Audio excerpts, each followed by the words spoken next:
RetroBlasting is a YouTube channel for adult pop culture enthusiasts. Anyone under the age of 13 should only watch this channel with your parents.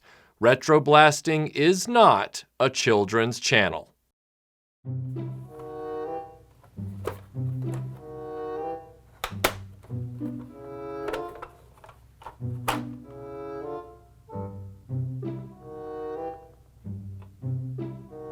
Yes? What have you done to my ship? I just got the missing missiles, so I completed your ship. I think you should say something nice about all the Star Wars movies. You want me to say something nice about every Star Wars movie? Why? Because I don't think you can do it. I think you'll descend into sarcasm somewhere along the way. Alright, fine. I will say one nice thing, at least, about every Star Wars film, including the one that isn't even out yet.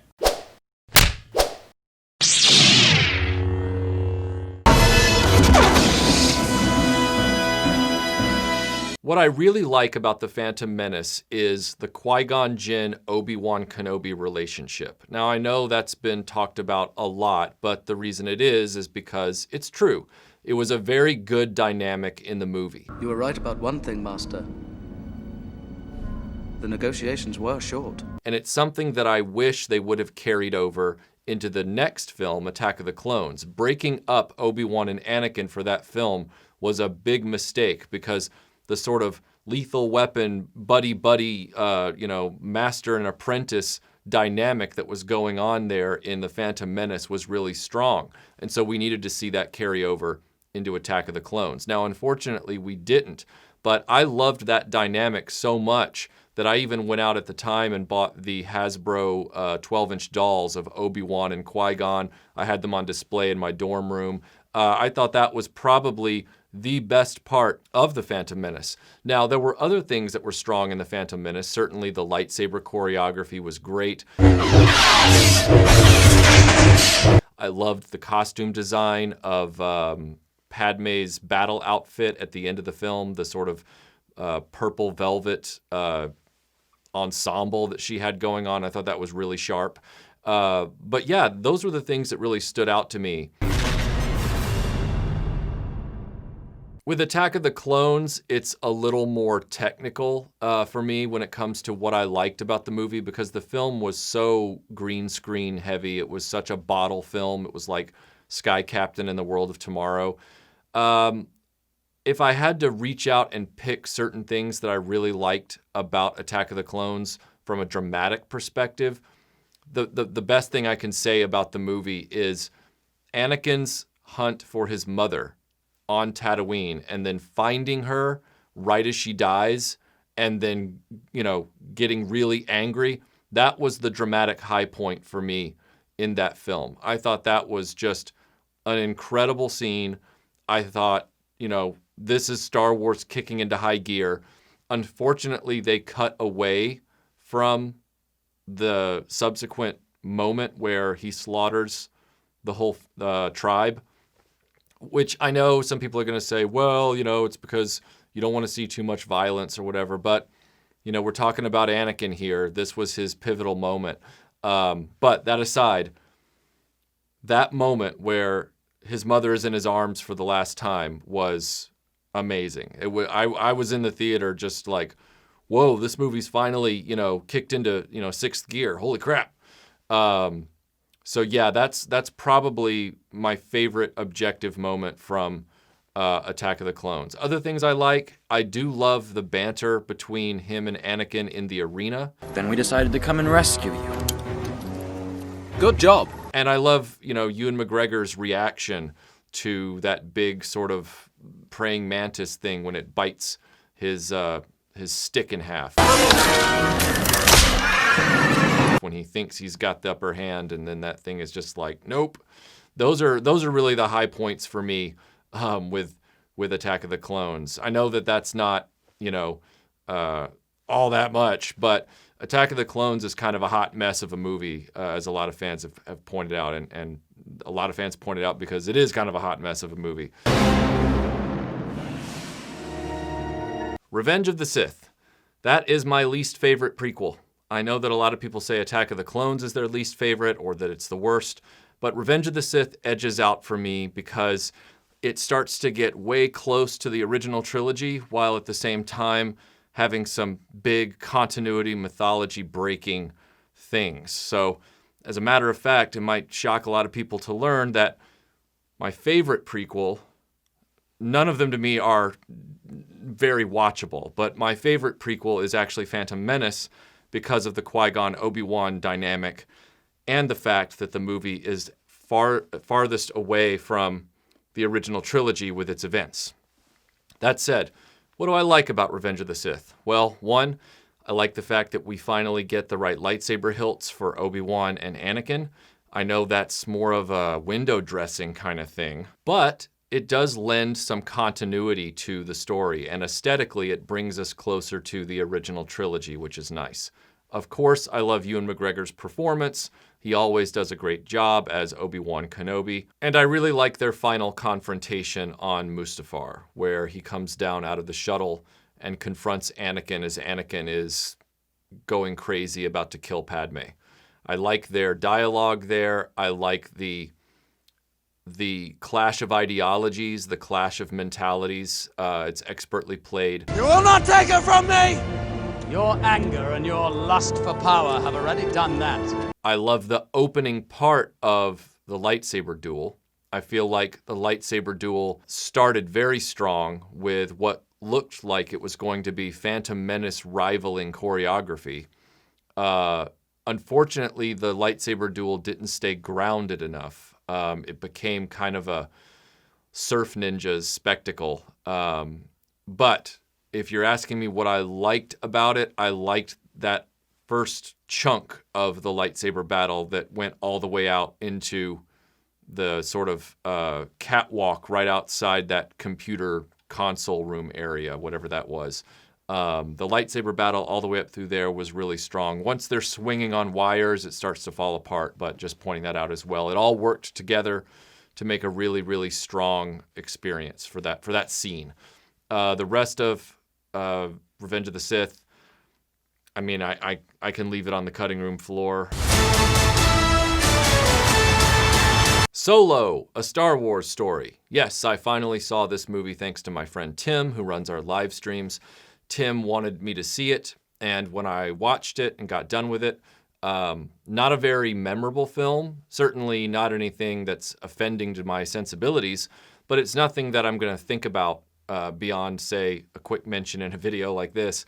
If I had to take one thing away from that movie that was, really positive and something that impressed me, it would be Donald Glover's performance as Lando Calrissian. Everything you've heard about me is true. It also reinforces my belief from years ago that one of the standalone movies should have been Lando, not Han Solo, because the fans like Lando, but they don't know a lot about him, so there's more places where it can go. Whereas Han Solo, we know enough about him to already love him, so anything you do to him beyond the original trilogy runs the risk of tarnishing the character, which is what some people argue, and I would argue has happened in films like The Force Awakens and some of the new expanded novels. This film just seemed more like a pointless exercise from a Han Solo perspective, but getting such a great performer to do a young Billy D. Williams the way he did, what a missed opportunity. It would have been great to have seen that character in a dedicated film about his early days in the galaxy. So yeah, Donald Glover's performance as Lando, I don't know why I have a hard time putting Donald and Glover together.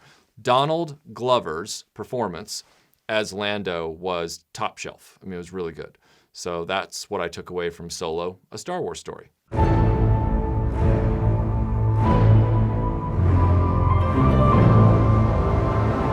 Rogue One, also a Star Wars story, and I believe this is Disney's best Star Wars effort to date. It is not a perfect film. It has problems, and I do wish that we would one day see the Gareth Edwards cut, the 20-minute longer true war film that I feel is in the vault at Disney. But that being said, there's so much about Rogue One to love from my perspective. It's hard to just pick out a few things to point out. I love the inclusion of the pilots from the original film through digital trickery. This is Red Leader, standing by. It was seamless and it was unexpected, and I was so glad that they saved that as a surprise. I do love the whole thing with Chirrut and Baze. I think their character dynamic is really interesting, and I'm glad to see that duo there. Much like I said about Qui-Gon and Obi-Wan, I think Chirrut and Baze were a nice bit of contextual interest and comic relief at times. Like, not comic relief in a goofy way, but in a dignified, grounded kind of way. You almost shot me.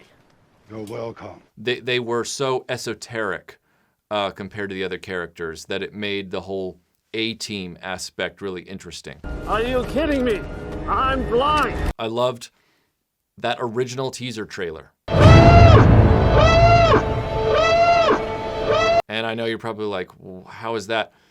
That original teaser trailer with Forrest Whitaker's Saw Gerrera's narration, it's clearly dialogue from some cut of the movie, but it's not in the final cut. What will you do when they catch you? And all the battle footage that's not in the final cut. That alarm going off. It was really, really effective. And it evoked Star Wars in a way that I really hoped would come to the screen. And I think 80% of that, feel is on the screen. But that extra 20% would have been key.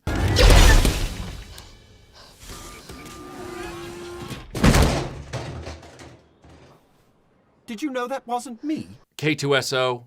I mean, you can't talk about Rogue One without talking about K2SO.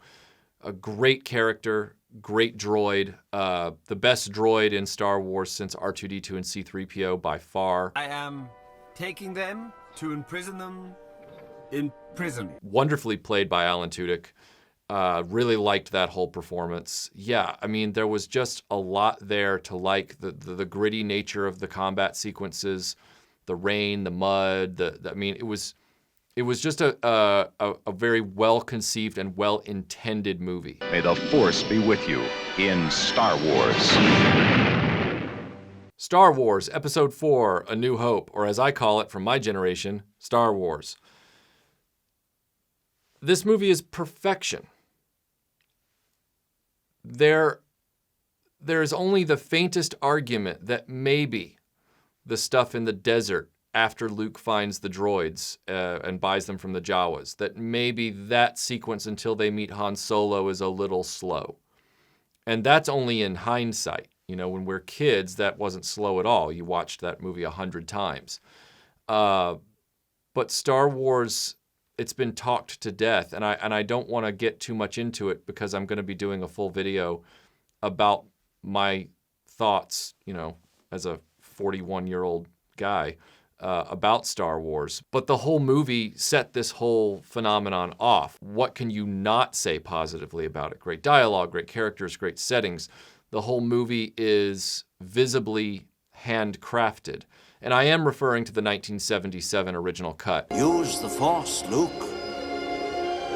But its story is the most important thing. The script is so well honed, and that was a feat. That didn't start that way. That wasn't just Lucas writing and then it was perfect. What? It took a lot of work and a lot of people working with George Lucas to script doctor the dialogue and really make it pop off the page. But they're gonna kill her. Better her than me. And we got this amazing A+ movie out of it. I mean, truly, one of the best films ever made. The Empire Strikes Back.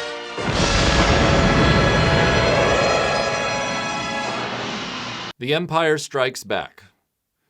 This is a perfect movie. From the cinematography, to the performances, to the dialogue, to the scene changes, scene lengths, structure. It is a perfect movie. And it is the right way to subvert expectations because you're not doing it at every turn. You're simply flipping the story structure by putting the big battle at the beginning, what would normally be a climax to any conventional film, and you're putting the more emotional, character-driven drama at the end with Luke confronting Darth Vader.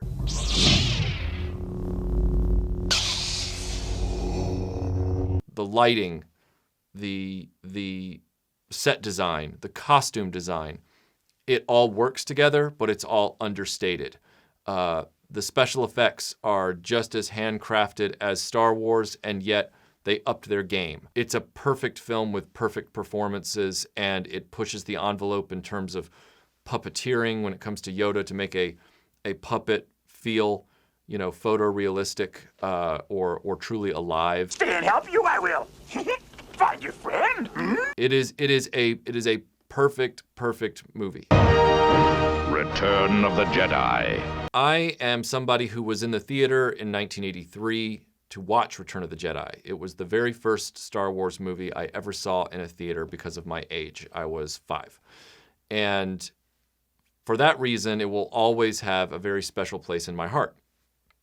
That being said, I don't think it's a perfect film.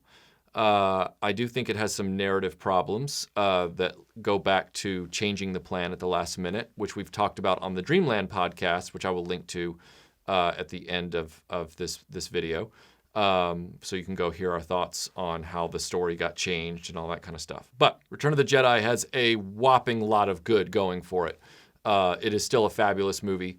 And my favorite things have to do with Luke Skywalker and his journey. The story of Luke Skywalker in Return of the Jedi is perfectly handled. And Return of the Jedi is a film that I would describe as having the best overall moments of emotional and action impact in the original Star Wars trilogy.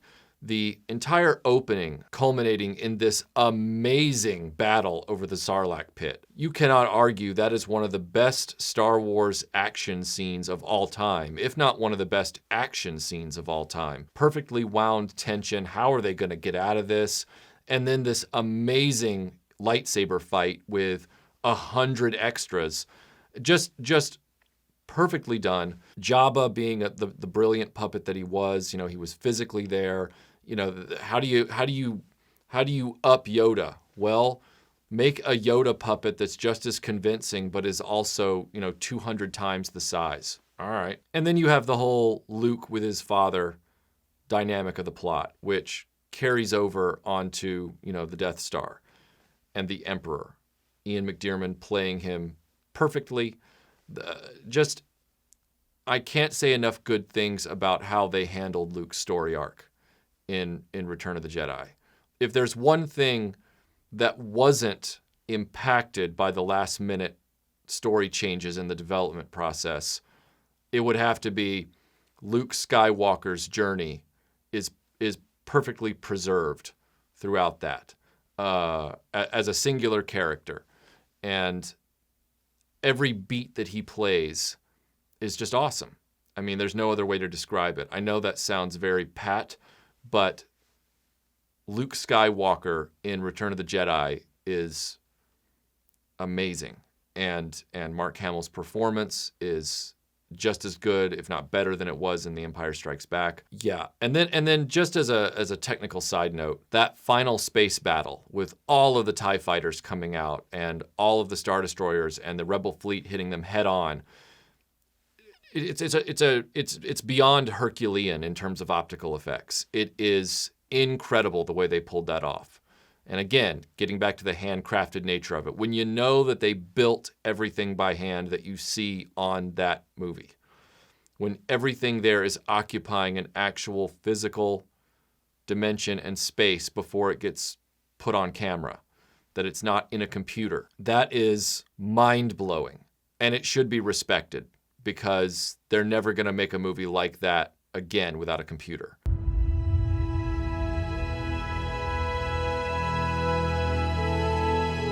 The Force Awakens. I've made no secret of the fact that I didn't like this movie from the first time I saw it in the theater. That being said, the movie tricked me a little bit in one respect, because the opening scene with Poe in the village, I thought was not good. But I bring this up because even though this is a video about what I liked about the different Star Wars films, I need to tell you that I didn't like this scene before I tell you the next thing, because it'll give you context. Because when I saw the next sequence of events, which involved being introduced to Rey as a scavenger and seeing her go through her daily life in the desert, it was really, really good. I mean, that whole sequence was really good. All the stuff with her trying to scavenge enough money for food and then being at her AT-AT shelter at night and just trying to live out her life and waiting for somebody to return and just going through the motions of being a survivor. That was really, really good. And I remember either Melinda looking over at me or me looking over at her, I can't remember, and going, wow, this is actually really, really interesting. Like, this is really good. You know, and I thought, maybe I've misjudged this movie. You know, I thought maybe this movie's really gonna surprise me. And I'm not trying to be catty when I say that for me personally, it didn't surprise me after that. It returned to pablum really the moment that she meets Finn. Everything kind of fell apart again. But everything with her in the desert trying to just live out her life and figure out what the next stage was, I just thought it was really expertly done. The Last Jedi. As most of you know, I didn't see this in the theater. I waited. I eventually did see it, much like Solo. You might be thinking right now, well, Michael's going to say something sarcastic because, you know, we all know he doesn't like this movie. Truth of the matter is, there is one thing that I observed about this movie that I really liked before I ever even saw it, before the film itself was even out. And I stand by that to this day. I've said it on my personal Facebook page, so some of you might already know where I'm going, but I'll say it again here. I thought that Rey's costume, her overall look in the final act of the film, was brilliant. And as you know, I love the costumes and props in movies. I collect replicas of them from my favorite films. And so I keep an eye on that. It resonates with me when I see a costume that I really like, that works. And Rey's entire look in the final act of Last Jedi, which at the time I didn't know was the final act. I was just seeing visuals in the promos, like, you know, the graphics for the Hasbro toys and stuff like that, the banners and stuff, and you see Rey with her hair kind of down in more of a samurai sort of cut, and she's got the gray with the leather sort of panels. I think it's leather. It might not be leather, but it's sort of like a two-tone. It's like gray with like a brown or black, and it kind of, you know, she has it kind of come over and then it's belted. She's got the tall boots on. It was very much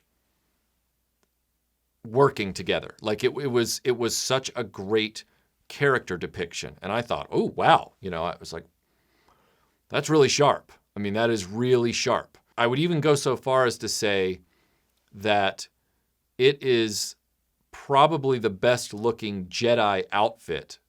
I know she's not officially a Jedi, but she is filling the role of the Jedi character in that film. It's the best looking Jedi outfit since Mark Hamill's outfit in Return of the Jedi. Because I do agree with the criticism of the prequels in that the prequel Jedi were put in Tatooine clothes. I mean, unless Uncle Owen, you know, has fantasies about being a Jedi and cosplays on his farm every day, that's not Jedi stuff. That's actually desert stuff, and why they put all the Jedi in that simply because Obi-Wan was also in desert clothes makes no sense. However, Anakin's outfit in Revenge of the Sith, and then by extension, Rey's outfit in the last half of The Last Jedi, are reminiscent of what we saw Luke change into in Return of the Jedi. And so I would say that of the three, I'm always going to love Luke's from Return of the Jedi, the best because it's the one I saw first. And I think it's the closest to the original idea, because if you look at an early production painting from Phantom Menace, you will see an early rendering of Obi-Wan on the Trade Federation ship. And you will see that he is actually in an outfit very similar to Luke's from Jedi, which implies that that was supposed to be the Jedi outfit. And then Lucas changed his mind, and so we got Tatooine robes for all the Jedi, which is really weird. Rey is a lot closer to that concept than Qui-Gon, Obi-Wan, Mace Windu. And I really like that concept, so I really like that outfit. And I thought Rey looked fantastic in The Last Jedi in the final act. So that is the positive thing that I take away from The Last Jedi. Is it superficial? Some would say yes, but, it is something I did like. I've been tempted more than a few times to actually get the Black Series version of that figure, just to have it. But then I think to myself, why? It would be this out of context outlier in my collection, and then I don't pick it up. Check it out, guys. I went into a thrift store while I was making this video, and lo and behold, what figure did I find? I found a Last Jedi figure of Rey, the one that's filled up all the secondhand stores. And so we come to the final film in the Star Wars saga so far. Episode 9, The Rise of Skywalker. So what can I say about it that would be nice or positive or just something I liked, I guess is the best way to describe it. I've given this a lot of thought, and because I don't want to just make up something. If there's one thing that I genuinely like about The Rise of Skywalker from what I've seen in the promos and the visuals and the posters and all that kind of stuff, I like the fact that the Graflex lightsaber from The Empire Strikes Back and, by extension, Star Wars, that was returned to the saga in The Force Awakens, I like the fact that he physically put that lightsaber back together for this movie, and that it will be in the film. Was I annoyed by the fact that he brought it back in the first place in Force Awakens? Yeah, I mean, it was like, there's no way that lightsaber is findable at this point.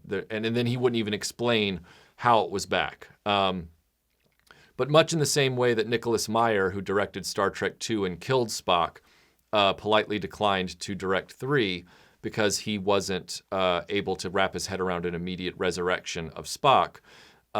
He said that by the time he went on to do Star Trek VI, and Spock was back, he was fine with doing that because as long as he didn't have to deal with the resurrection, he could handle the character again in another story. That it was just the resurrection part that he couldn't get his head around. Much in that sense, while I can't get my head around how that lightsaber is found, now that it is found and it's destroyed in The Last Jedi, to me, that was just heartbreaking because that's my favorite prop of all time. And it's my favorite lightsaber, of course, by extension, in the Star Wars saga. I've had a lifelong obsession with that hilt and Bespin Luke and all that kind of stuff. So seeing J.J. Abrams put it back together for this movie, whether he intended it or not, because you could just go fabricate a new lightsaber if you wanted to. They do it all the time now. I felt like that was a really nice gesture, whether it's intended or not, because The Last Jedi not only killed my favorite character, but it also destroyed my favorite prop. And I'm not going to go into that. This film says, no, we're going to put that prop back together. It's going to look a little different because it's scarred, but we're going to put that prop back together and it's going to be in the movie. And I appreciate that. I really do. That prop has not become junked in the mythology of Star Wars. Now, could it get destroyed in this movie? I guess. I mean, I don't know. That's not a spoiler, by the way. That's me just spitballing. I don't know. Anything can happen in any of these movies. But to see it back in this film, in other words, that Abrams didn't let Rian Johnson destroy it permanently. That is the positive thing that I have to take away from the promos and stuff for this film. Is that superficial? Yeah, on its face, but I haven't seen the film, so I don't know if I have anything substantive to say about its dramatics. And just to point out, I had nothing positive to say about Last Jedi's dramatics. It was a production design thing that I thought was cool. But yeah, I appreciate the fact that J.J. Abrams put that prop back together, whatever his intention was. So those are my nice things to say about the 11 Star Wars films. Hope you enjoyed it. And I'm working on a number of other videos right now, which I got to get back to, including Star Wars related stuff. So thanks for watching this, guys, and I'll see you on the next video.